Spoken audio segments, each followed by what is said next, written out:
Bom, estamos hoje com um objetivo pontual de abordar a interpretação dos sonhos, o texto de 1900 de Freud, mais especificamente o capítulo 7, um capítulo que foi elaborado por Freud em um momento posterior, quando já a obra dos 6 primeiros capítulos estava organizados, ele ainda estende um tempo mais com mais dificuldade para conseguir colocar por escrito algumas temáticas organizadas em torno da hipótese do inconsciente. Então é importante nós pensarmos que se nós partimos diretamente para o capítulo 7, não porque os outros 6 não tenham interesse, tem muito interesse. É uma obra que aborda diferentes aspectos dos sonhos em termos históricos, em termos de descrições, análise de seus próprios sonhos, mecanismos dos sonhos. E particularmente o capítulo 7 é onde ele coloca a tópica, e além da tópica, ou seja, além desse desenho onde se localizam os lugares, os topos e os movimentos das representações psíquicas, ele coloca elementos que são parte do fazer clínico, ou seja, tem uma riqueza que compensa para observar esse fio que tem na obra freudiana ou nas obras de psicanalistas ulteriores, que é o fio da clínica. Essa característica clínica ainda pode ser lida, deve ser lida com uma certa interrogação quando a gente aborda a interpretação dos sonhos. Começa o capítulo 7, Freud relatando um sonho que é um pouco espantoso, um sonho que tem suas características pesadas, parece um tanto um sonho de filme de terror, né? Uma pessoa, uma paciente de Freud, escuta em uma conferência acerca dos sonhos o conferencista relatar este sonho. E esse conferencista dá a interpretação do sonho. E Freud relata este sonho em lugar de algum outro. E por que escolhe este sonho que a gente vai ler agora, que fica conhecido como o sonho de pai, não vê que estou queimando? É uma pergunta, né? Ele escolhe porque, de algum modo, o que relata permite ver com clareza a diferença entre o produto psíquico, que é um sonho, e a vida regular da consciência de uma pessoa. Então, é um sonho que levanta um tipo de interrogação. O texto que a gente vai iniciar trabalhando neste capítulo 7 da interpretação do sonho é um texto que visa a marcar a distinção entre a vida regular e cotidiana da pessoa e aquilo que é particular da formação psíquica de um sonho. Então, vamos lá ler esse pequeno segundo parágrafo da página 541 do texto. Nos diz que após dias de um pai estar cuidando de uma criança doente, essa criança morre, e coloca o corpo da criança, o pai, em uma sala, está o caixão com umas velas altas, uns círios acesos, e ele vai descansar no quarto contigo para velar o corpo enquanto o pai dormia. Contrata um homem, mas o pai diz: este homem vai cuidar, né? Após algumas horas de sonho, o pai sonha já dentro de do sonho, da elaboração onírica do próprio pai, que seu filho estava de pé do lado da cama e pega o pai pelo braço e lhe diz, em tom, assim com um tom de recriminação, de censura: pai, não é que estou queimando? Aí o pai acorda do sonho e vê, de fato, já agora acordado e na cena real, né, de vida, que de fato havia um clarão de luz, né, que vinha do quarto contigo, um cheiro de queimado. Vai ver, de fato, né, o velho tinha ficado dormido, apagou o velho, cai um dos círios, uma das velas acesas em cima do braço, começa a queimar o braço, a roupa do morto, e isso faz com que o cadáver, um princípio de incêndio. Então, Freud diz: olha, é fácil, né, dentro de como a gente vinha trabalhando, né, a interpretação dos sonhos, sempre norteado por uma questão, né, e qual é, né, o sentido, qual é o que se pode interpretar, o que se pode ganhar de sentido a partir dos sonhos. E ele foi elencando uma série de sonhos os quais ele interpretava, colocava essas formações psíquicas que são os sonhos, as vai colocando em uma tradução psíquica com valores desde a consciência. Aqui, né, no momento deste sonho, ele diz: olha, a interpretação é óbvia, ou seja, o pai deve ter como realização de desejo, né, que o filho vivesse, né, então por isso dá vida no sonho. Frequentemente, depois de uma situação de luto, a pessoa enlutada sonha com que a pessoa que morreu está viva no sonho, né, dá uma sobrevida, dialogam, ou trazem mensagens, ou fazem interrogações. Até eu acho que lá na Odisseia de Homero tem algumas versões de cenas quase oníricas, né, onde os mortos falam, né? Bem, nessa reflexão, poderíamos dizer que a causa, o motivo do sonho foi esse. Mas não está, neste momento do capítulo 7, o que Freud tem em mente não é buscar alguma interpretação, não. Ele precisa de um sonho que permita, né, ter uma elaboração de um novo aparelho psíquico, quer dizer, que permita falar, distinguir, discriminar elementos diferentes no processo de elaboração de um sonho. Por isso escolhe este sonho. Observem que, virando a página, na página seguinte, na 542, ele diz, na metade do terceiro parágrafo: os problemas da interpretação do sonho ocuparam até aqui o centro da descrição. Do livro, a interpretação dos sonhos, até aqui o problema de interpretação era o preferido.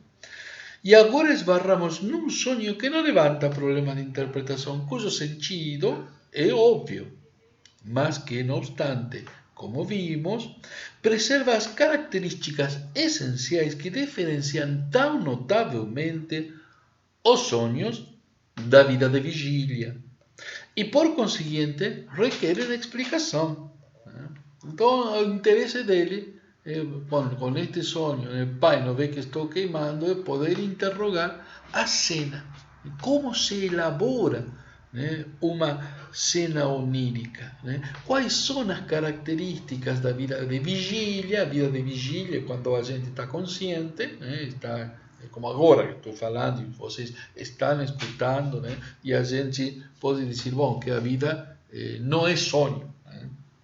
E essa estrutura, essa forma de descrições que pode ir ele fazendo, de descrição de elementos que formam a estrutura que ele possa ir fazendo, é o objetivo, né, da escolha deste sonho. Né? Ele diz, no final da página 542, na última linha: não há possibilidade de explicar os sonhos como um processo psíquico, uma vez que explicar algo significa retomar alguma coisa já conhecida. Interessante, na definição de explicação, eu acho que no texto do Parmênides de Platão também há algo, uma ideia similar, onde se diz, olha, que explicar, que colocar, bom, levar para um paradigma, para um exemplo já conhecido, e aí se pode assimilar. Como não há ainda uma representação do psiquismo equivalente e apta como para distinguir esta oposição entre sonhos, sejam sintomas, sejam xistes, sejam lapsos, essas criações do psiquismo, quando ele quer explicar, ele não tem um paradigma, não tem um exemplo, não tem um modelo anterior que sirva para ele. E então ele diz, não, espera aí, vamos pegar um sonho que precise distinguir muito claramente, que nos permita distinguir muito claramente a diferença entre vida onírica e vida de vigília, o mundo psíquico do sonho, a produção puramente psíquica e o mundo da vigília, e a partir dessas características ele formar novas hipóteses, ou seja, novas ideias, novo conjunto de ideias que lhe permitam falar acerca de um aparelho psíquico. Né? Bem, umas 23 páginas na frente, já em um capítulo, em um apartado posterior, dentro do capítulo 7, vocês vão ver que tem partes diferentes, a parte A, B, C, D. Na parte posterior, a parte B, ele então vai retornar sobre este sonho, onde ele vai então descrever estas cenas. Entre esta introdução do capítulo 7 e a parte B, onde ele desenha esse aparelho psíquico e coloca nesse desenho movimentos, né, dessas representações e os limites, há uma parte A que ele denomina o esquecimento dos sonhos. É uma parte que, antes de entrar nessa explicação, ele como que diz, vamos parar a bola que preciso, né, colocar alguns elementos que, enquanto se lida com os sonhos, que é interessante de situar. Então, vamos a seguir, né, este texto e respeitar essa parte A pela riqueza clínica que ele tem. Né? É como dizer, olha, a gente vai trabalhar os sonhos como um modelo, como uma via, um caminho privilegiado, uma via régia, dizia ele, né? Uma via real, privilegiada para nós pensarmos nessas formações psíquicas, né? que vêm do inconsciente, ou que se produz de modo não consciente. Né? No entanto, antes de dar a descrição completa, ele como que se assegura essa parte A no subtítulo O Esquecimento dos Sonhos. Ele vai dar uma série de exemplos de como coisas se apagam, por assim falar, ou se oscurecem a possibilidade de memória. Ele levanta uma hipótese de como existe uma censura, uma espécie de encobrimento de algumas representações e, sobretudo, ele explica como fez ele para nortear-se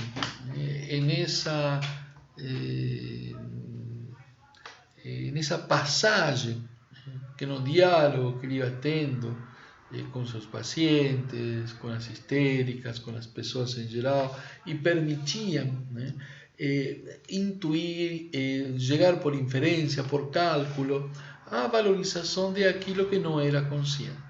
Então, acompanhando isso, nós vemos que temos na página 544, logo depois do final, logo depois do final dessa introdução do pai estou queimando, essa imersão na questão, no problema do esquecimento.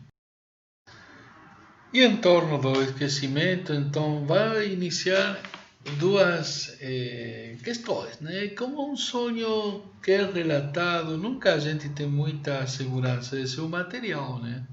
E parte deles se esquece. A gente lembra, às vezes dizemos, olha, esse sonhei muito, mas no entanto só me lembro dessa parte, né? E aquilo que se lembra, muitas vezes é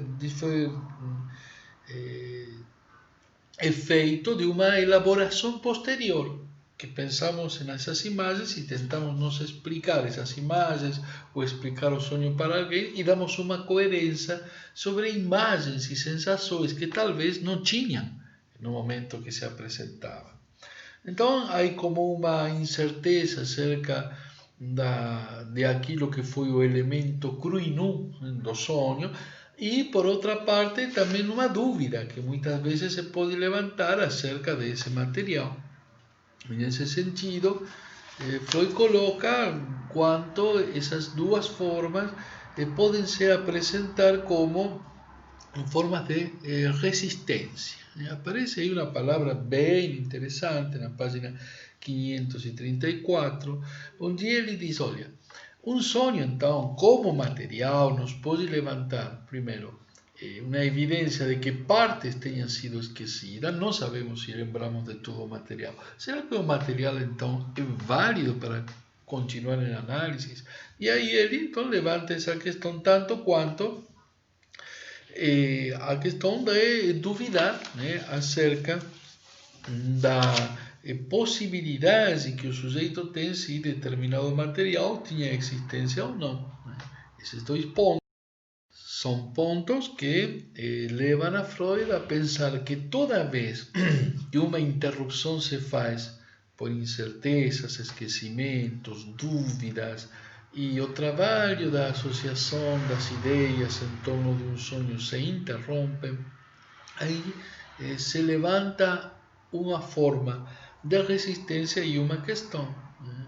A própria experiência dele levava a mostrar que há vínculos às vezes incoerentes e duvidosos. Era só escutar um pouco mais para ver que isso que era aparentemente incoerente e duvidoso se vincula com algumas palavras ou de algum outro modo, mostrando certas conexões, como se produziria uma rede de sentidos, de possibilidades, que ele dizia, olha, apesar das resistências que pode ter, apesar de duvidar, apesar de desqualificar dizendo porque isso não corresponde fielmente, não se pode ter testemunho de que seja uma memória fiel, no entanto, ele diz, haverá possivelmente algumas conexões. Né? Isso implica, então, uma descrição a partir do esquecimento, implica que Freud vai fazer então uma descrição de como era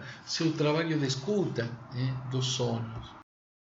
E aqui a gente pode imaginar que quando alguém interrompia a falar sobre os sonhos e dizia, eu não sei, duvido que isto tenha valor, ele dizia, olha, né? Não sei se tal ou qual coisa entrou no sonho, mas eis o que posso falar ao respeito. É página 548. Ele pretende puxar o fio de sentido ainda do discurso, né? E diz: a psicanálise é justificadamente desconfiada. Uma de suas regras é que tudo o que interrompe o progresso do trabalho analítico é uma resistência.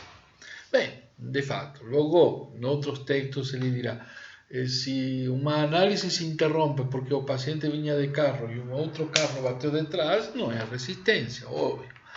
Mas, no entanto, a formulação é para uma alerta de desconfiança, né, que muitas vezes determinados atos que se explica desde a coerência psíquica consciente, logo depois de algum tempo se vê que estavam de algum modo vinculados a certa resistência do ego a avançar. E que acontece? Em primeiro momento, o psiquismo desfigura certos elementos para colocar uma mascarada, para que o ego consiga sustentar uma expressão, sem reconhecer aquilo que o fundamenta, como por ser algo um tanto incômodo para o ego. Se tu depois queres tirar toda essa fantasia que são as figurações do sonho, né? Para atingir algum grau de verdadeiro a mais, o ego se defende e diz, não, não é por aí. Não, duvido. Não, isso esqueci a metade. No entanto, Freud diz, então tá, mas continuemos falando, porque ele vai então explorar outras vias de associação. Enquanto ele leva em conta essa censura, essa forma que o ego tem de algum modo ocultar, colocar umas faixas pretas, censurar determinados elementos, ele então vai encontrar uma porta para dar continuidade às suas interrogações. Assim, Freud nos vai dar alguns exemplos de como o esquecimento favorece a censura, né? Um deles, a partir de uma nota de rodapé, da página 549, uma paciente escuta falar, né, do livro dos xistes de Freud, né, que teriam louvado ele. E logo coloca, olha, não me lembro muito bem, eu esqueci, mas alguma coisa acerca de um canal. Dia depois, esta paciente volta a falar do canal, né, e a respeito ela diz que entre o ridículo e o sublime há só um passo, né? Uma coisa pode parecer muito sublime, mas logo, se não dá certo, se ridiculiza, né? Então, Freud escuta e diz, poxa, está aqui, nesse esquecimento, né, da palavra canal, parece que está fazendo indicação a uma crítica, que talvez não seja tão sublime, Freud e suas interpretações de xistes e de sonhos, sino que seja ridículo. Então, essa possibilidade de um esquecimento, estar dizendo e ao mesmo tempo parcialmente colocando uma resistência, é algo que fica em evidência. E também coloca nessas páginas Freud alguns exemplos sobre como umas formas em língua estrangeira, por exemplo, uma aproximação de tirar um pronome, de colocar uma nova organização gramatical em uma frase, quando vai detrás da palavrinha esquecida, se vê como que são formas do psiquismo organizar certos modos de resistência. Além disso, diz na página 551, bem no final, estou em condições de oferecer uma demonstração do fato de que o esquecimento dos sonhos é em grande parte produto de uma resistência, né? Aí vem a ideia de que o fato de não lembrar, né, o que sonhou se trata desde uma experiência possível de colocar como aquilo que melhor não deve ser mexido. E outra observação que ele faz é que, em virtude de um tempo, por exemplo, se ele trabalhava um sonho até um certo limite de não poder continuar associando ou tirando algum tipo de produto daquele sonho, daquelas observações, e deixava de lado. Mais tempo depois, retomava aquelas observações e voltava a pensar nelas, conseguia, depois de algum tempo de distância, conseguia encontrar algumas verdades que antes não tinham sido possíveis de ser abordados, produtos das resistências, né? Resistência é uma palavra que então já podemos observar como está se colocando, seja por esquecimento, seja por dúvidas, como uma força contrária, uma resiste a outra, né?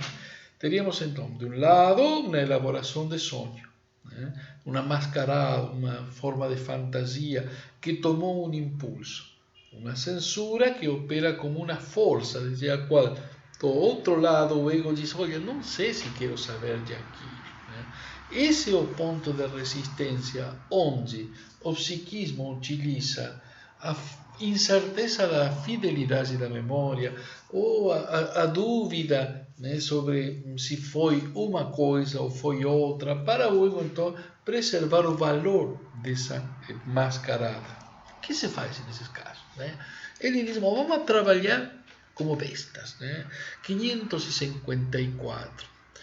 Trabalhar como um beta, né? Trabalhar como uma besta, um fisiólogo, acho que era um médico, professor dele, dizia, olha, continua trabalhando. Tu não entendes muito bem o que acontece, mas é porque ainda não tens todos os elementos. Então, visando a ter mais quantidade de elementos em escuta, ele continuava mesmo não fechando o sentido imediato. Porque muitas vezes o sentido imediato das coisas não se fechava por resistência.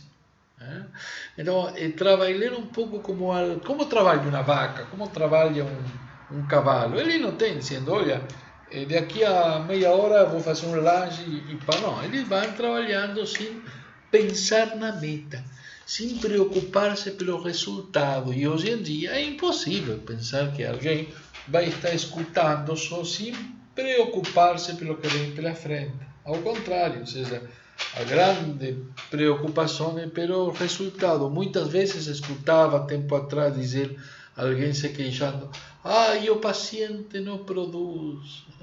Mas que tem que produzir um paciente? Um paciente não é um empregado, não é uma máquina, né? No entanto, está essa ideia de que o psiquismo quer antecipar um produto, antecipar um resultado. Isso, para Freud, já não funcionava e tinha que. Uma das condições era libertar-se dessa crítica inicial de quanto era o que ia em ganho à medida que escutava. Dá para imaginar, então, o pensamento que Freud tinha de trabalhar como uma besta sem importar-se pelas finalidades que podia ter um discurso. Pouco habilitar-se ao papo furado, a falar coisa com coisa, fazia com que o paciente pudesse percorrer além da autocrítica que podia ter acerca de seu psiquismo. Vem aí então a ideia de associações, né?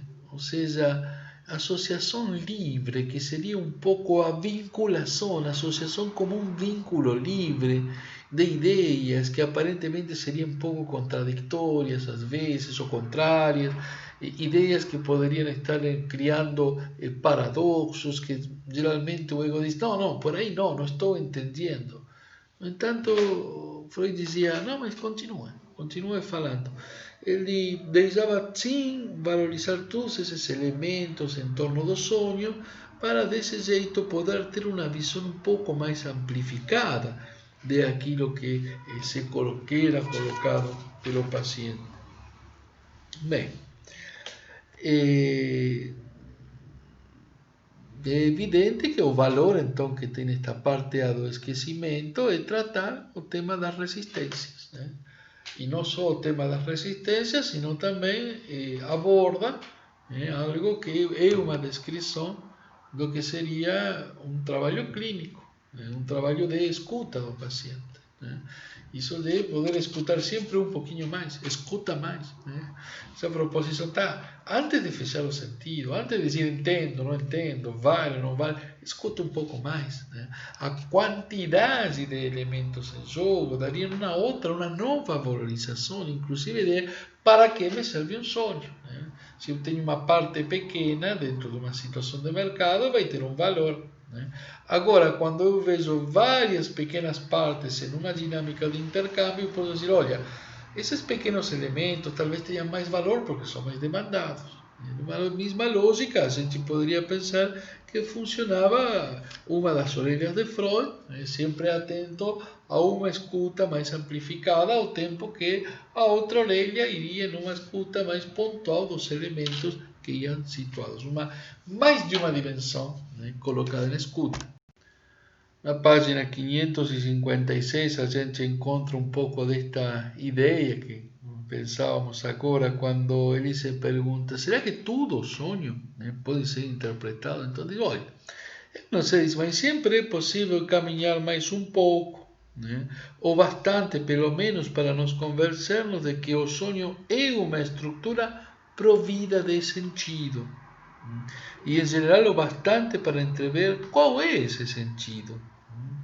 Muitas vezes, diz mais na frente, uma série de sonhos que se estende por um período de semanas ou meses está baseada em um fundo comum, ou seja, que não é só o sentido imediato daquela noite, sino que uma escuta podia se dar em um período maior de tempo e otorgar sentido às coisas muito além de aquele momento singular de produção da formação do inconsciente, do sonho. Formação do inconsciente, acho que aparece no texto sobre o xiste, sua relação com o inconsciente, e uma frase que os franceses vão tomar para englobar nas formações do inconsciente mais um elemento de produção psíquica. Os sonhos têm um valor porque é uma criatividade singular do sujeito que sempre diz de algum elemento em conflito em si e toma uma variedade de formas, figuras, são tão criativas como, ou mais criativas que qualquer outra coisa que nós seres humanos podemos fazer na vida de vigília, né? Mas sua formação é similar à formação dos sintomas, dos equívocos, dos lapsos, ou seja, muitos produtos que surgem do psiquismo e que não parecem estar regulados pela consciência. Freud vai tomar então em torno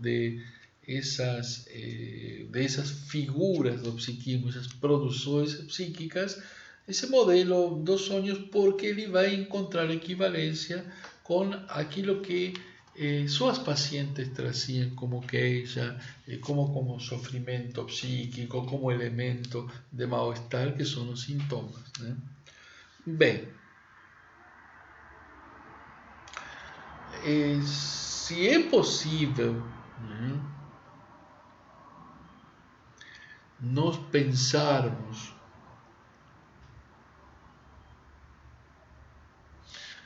em uma modalidade, o estado do sono possibilita a formação de sonhos porque reduz o poder da censura psíquica. Vamos ver, ou seja, como então o fato do cara estar dormindo possibilita que as imagens soníricas proliferem só porque a censura, o freio da resistência baixou, né? Essa é uma ideia que nos diz acerca da dinâmica do psiquismo e traz os elementos necessários para nós podermos pensar que jogo de forças se compõe, né? E logo de trazer essa dinâmica, ele vai colocar muito mais precisamente essa relação entre a ideia de aquilo que o paciente quer dizer, né, e como haveria possibilidade de trabalhar também com aquilo que o paciente diz, né, sem necessidade de ter como finalidade, né.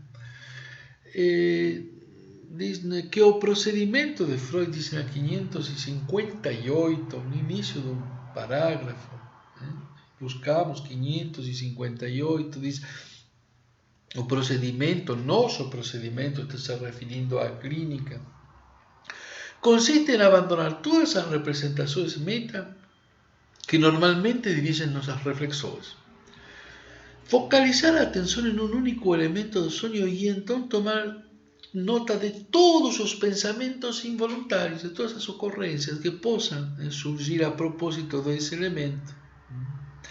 E logo diz, qualquer que seja a direção que conduzam, assim, vagamos a esmo, vagamos, né, de uma coisa para outra. É uma forma de observação muito distensa, né? E desse modo ele vai observar como sempre algo se vai conectando e oferecendo uma rede de significações. Diz, uma vez que damos total liberdade para ligar os pensamentos bem como surjam, né? Surgem esses pensamentos que não são a meta, aquilo que se queria significar originalmente, são intermediários.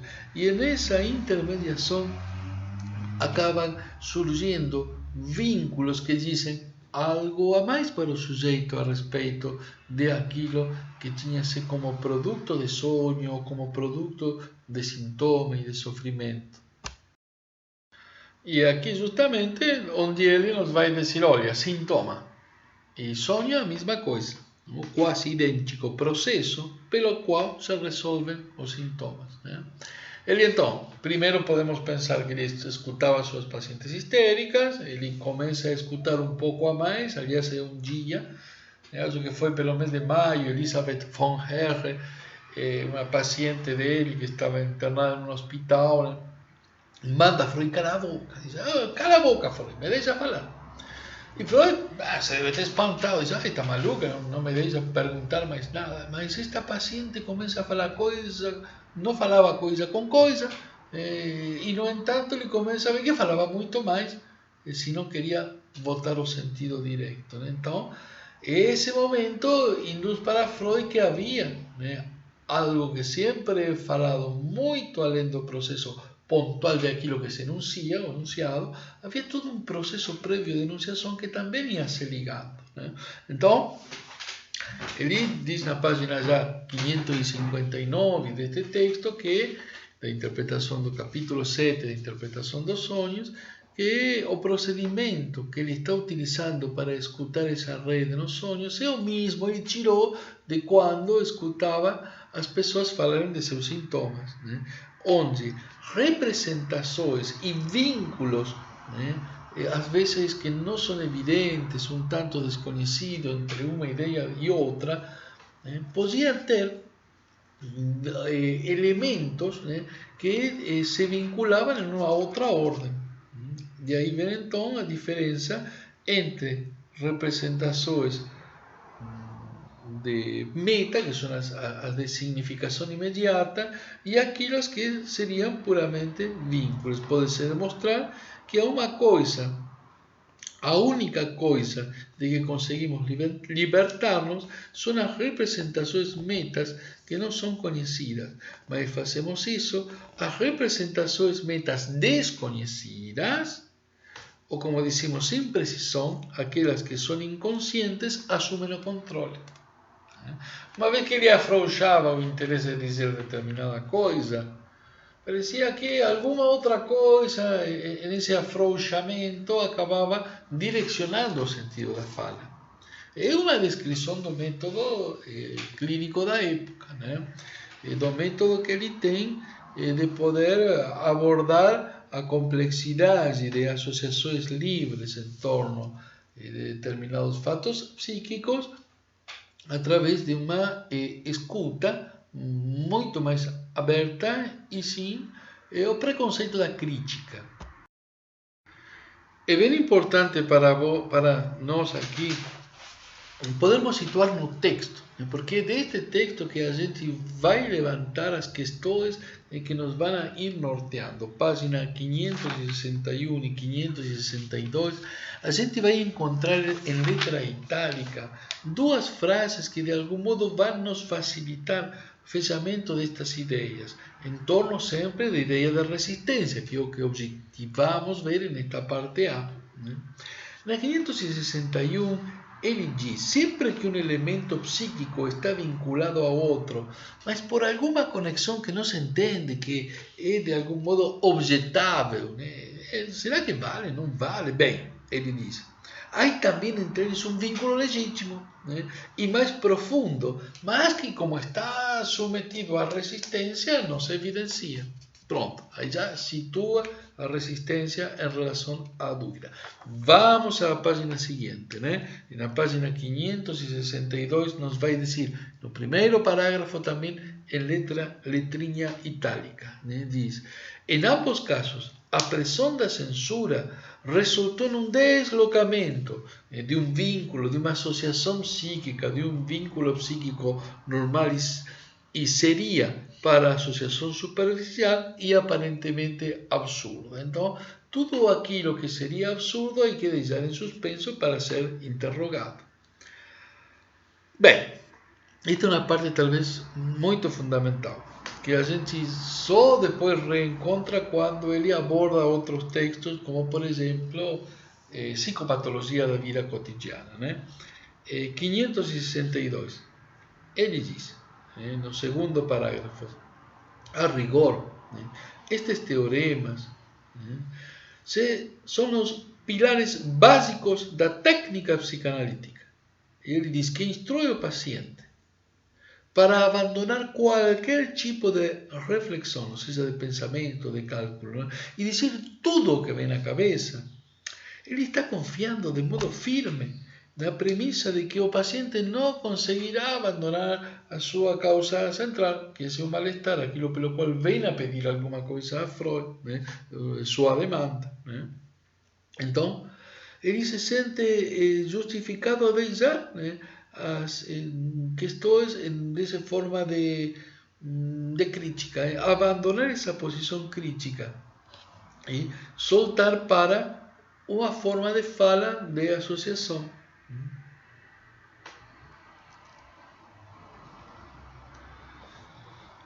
Bem, ele diz que quando ele propõe a técnica está confiando firmemente de que não conseguirá abandonar as representações meta inerentes ao tratamento. Enfim, são elementos de técnica que a gente vai ver que muitos anos depois vão continuar sendo observados. Algumas ideias de representações meta, representações intermediárias, associações, parecem situar-se em cadeias de ideias, cadeias de representações psíquicas. Esses elementos, de algum modo, vão continuar muitos anos depois também formando parte do conjunto da terminologia psicanalítica quando se fala da técnica. Também a ideia de censura, de força, também por um período parece bastante importante para nós podermos ter uma figuração dessa primeira ideia de aparelho psíquico que Freud nos vai apresentar no próximo ponto, na parte B. A parte da regressão, vemos que a parte seguinte, vemos que Freud então vai iniciar essa parte B com um resumo de tudo o que ele já conhece sobre sonho, para então engatar em uma ideia de interrogar-se que processo de forças no nível do psiquismo faz essas formações ou produz essas formações psíquicas, as formações do inconsciente. Mas isso vamos ver depois em um momento posterior, tá bom? Até depois.